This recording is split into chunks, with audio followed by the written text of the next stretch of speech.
everybody, Dacob here. Welcome back to my channel. I want to share with you some of the goodies that I purchased in LA. So, an Elvira shirt from Creepsville. This is really cool. It's like a comic book, but you could see her all over printed. I mean, the print repeats itself. But you have Elvira, the Mistress of the Dark, in comic book form. Front and back. It's a nylon. This is not a cotton.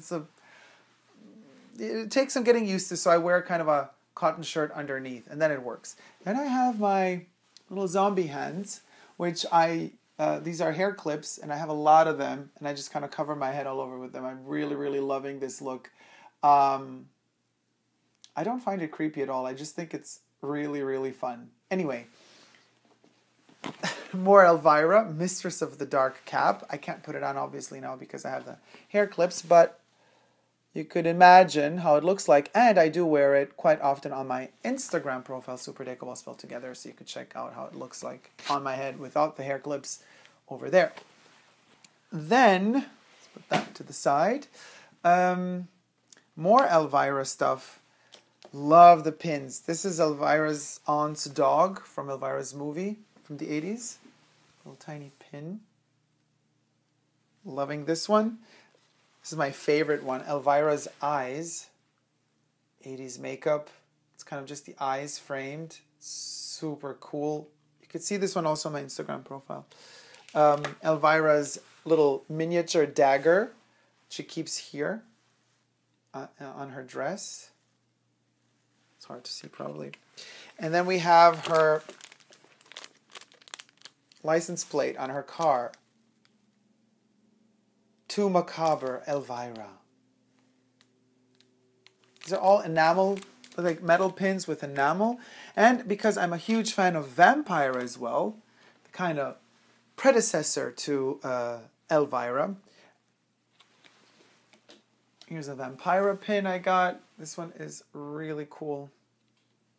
Her pose is amazing. And then a bunch of these, all colorways available of the Vampira glasses that Edward Melcarth made for her. The original model is in Johnny Coffin's collection. The original wood glasses that Edward Melcarth made for Vampira. Now, Vampira, and you could also check that out on my Instagram profile, I have a Chanel version of those glasses, the bat glasses that the Chanel team designed back for the Cruise 2009-10 collection that was shown at the Lido in Venice. They created these bat glasses inspired by Edward Melcarth's vampire glasses for Vampira. Why in Venice? Because Edward Melcarth, Peggy Guggenheim, who resided mostly in Venice and loved Venice, and you have the Peggy Guggenheim Foundation and Museum in Venice as well, she loved those glasses. So she, after she saw Vampira have them, she ordered Edward Melcarth to come over and make a pair for her as well. He also created the famous Peggy Guggenheim butterfly shades, but he also made a copy of the vampire, of the bat shades for Peggy Guggenheim as well. And they seem to be in Karl Lagerfeld's collection. So in fact, the models for the Cruise collection back in 2009-10 at the Lido in Venice, one of the models on the terrace of a hotel, just private shoot with Karl Lagerfeld. Those photos were used afterwards to promote the clothing line of the Cruise collection, Chanel. She wore the original Melcarth for Peggy Guggenheim, not for Vampira, the Peggy Guggenheim version of the bat shades. And then these were created as well. Chanel also made the butterfly shades that season, which I do have as well in my collection. But since we're talking about Vampira right now, it's kind of good to show these. So these have been, I purchased them many years ago, so they're not a part of my kind of LA purchases, but I did purchase some more stuff. Let's end it off with the highlight of my Elvira collection in the hundreds. I can actually show you the bag before I show you what it is. This is kind of their shopping bag, thehundreds.com. There you go, a little free promotion for you, The Hundreds, because you did a great job. I'm really impressed. This light rose pink hoodie. I'll come in close so you see the actual colors of it. It says, what does it say actually? Yours cruelly, Elvira. It's stitched on the front. This is a wonderful rose color. But the magic happens in the back. It's incredible. This is the ginormous print that's at the back of this hoodie, and it's glittery. They've mixed glitter inside of the colors. It's really kind of difficult to create this print, to mix the colors that way so that the glitter is inside the color. Every color is printed separately. So to create this airbrushed several color tones of Elvira on one print, they had to kind of print several times on top of each, several layers, and each layer needed to be mixed with the glitter. Great boobs, Elvira. The hundreds love Elvira. So this one also exists in white and black, but of course I wanted the rosy version. And then the hundreds really, it kind of really worked for me. Like I was in love with the stuff that they had there, and I'm a huge fan of Stanley Kubrick's Space Odyssey. So they had in this slightly lilac color, see the lilac, I'm kind of showing it in shadow and in extreme light so you could see how this works in light. So they have a couple of scenes from the Stanley Kubrick movie Space Odyssey and texts, and then the back, as our main character travels through time and space, you have his, well, what we think are his eyes in many different colors. And this is all printed on the back of this hoodie. It's just amazing. For a diehard Stanley Kubrick and especially 2001 A Space Odyssey fan, this is a great piece. So there you have it. Past and future. 2001 Space Odyssey, the hundreds looking back, moving forward. Space Odyssey and all related characters and elements are copyright trademark of Turner Entertainment. This film was directed and produced by Stanley Kubrick. So on the bottom here, you have even more text happening. A little pocket in the front, the pocket pouch in the front. And even more attention to detail on the hoodie. The hood actually has more text printed on it. It says, "It can only be attributable to human error."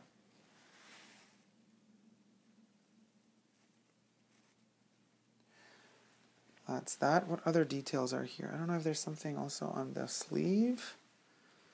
I will be wearing these now. I mean, I'm hooked up to the microphone and the hair and everything, so I'm not going to just kind of pull the hoodies on top of me and off because it's it would be impossible. But I will be posting photos of me wearing them on Super Dacob, all spelled together, my Instagram profile. Let's just put these two together so you could see the difference in color. They're so cool together. They're the two shades of kind of this rosy pink and this kind of lilac-y color. So if we go more back, the light is less intense, you could see the variation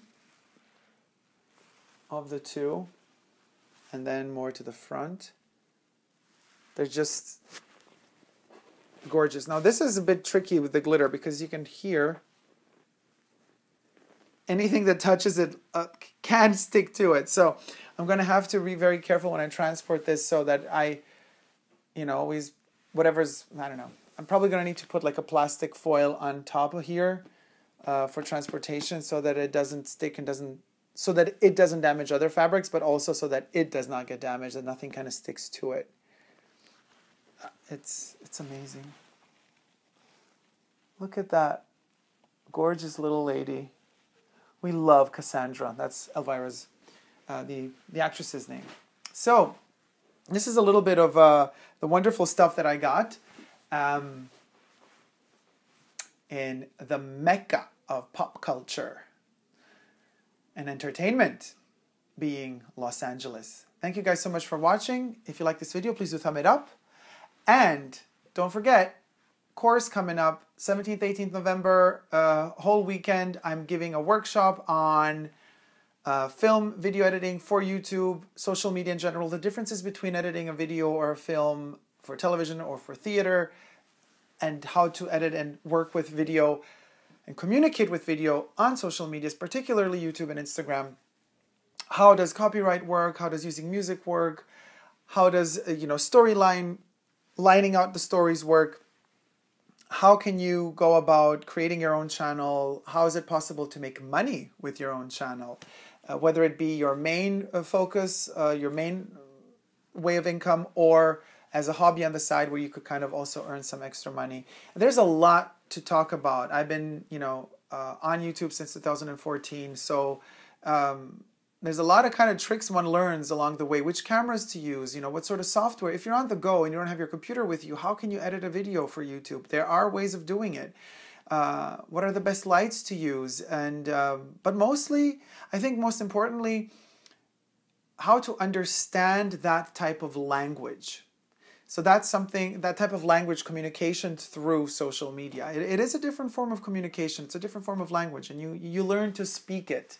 And that's just one of many topics that we will touch base on during the workshop. So all the information on the workshop are in the description box down below. Be sure to check. So there will be a link where to apply for the course, how it happens. It will take place in Berlin, Germany, in Europe.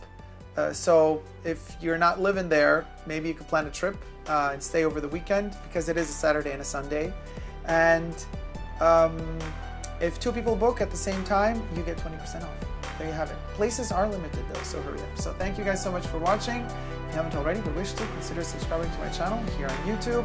I'm also on Instagram, Facebook, and Twitter. Love you all guys so much. Don't ever forget to never give up on love. Love you. Bye.